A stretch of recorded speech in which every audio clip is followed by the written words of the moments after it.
Il reste encore un mois avant la rentrée scolaire, mais pour certains parents, c'est un dossier à régler au cœur de l'été. Ceux qui souhaitent pratiquer l'école à domicile, un mode d'enseignement dont les modalités ont été revues.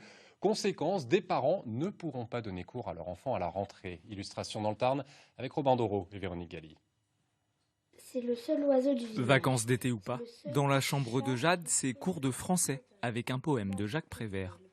Qu'est-ce que tu as compris dans ces premières phrases? Qu'est-ce qui se passe? Est-ce que tu comprends le village fait à Depuis l'oiseau 2 ans, de merveilleux ce sont ses parents qui ont remplacé la maîtresse d'école. La jeune fille apprend les maths, l'histoire ou la musique, ici en famille. Un changement de rythme pour elle et pour ses parents. Toute la vie familiale est également organisée de telle sorte que voilà, on puisse passer du temps avec nos enfants, les instruire, leur apprendre le goût du travail, mais aussi répondre à leur curiosité également. Tu as le texte au dos, tu peux t'y référer. Quand j'étais à l'école, en fait, j'adore faire des choses, mais quand on m'oblige, j'aime plus les faire. Et du coup à la maison c'est un peu différent. Oui. Qu'est-ce qui change?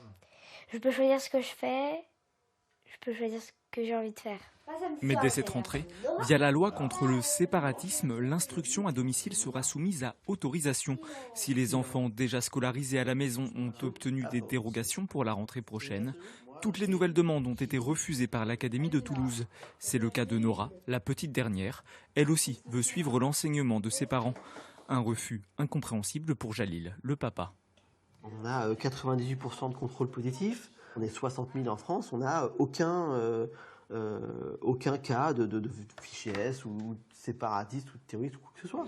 Avec d'autres parents, Jalil et Karen se battent pour faire entendre leur droit à donner cours à leurs enfants.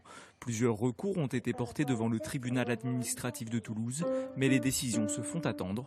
Le cas de Nora sera étudié dans les prochains jours.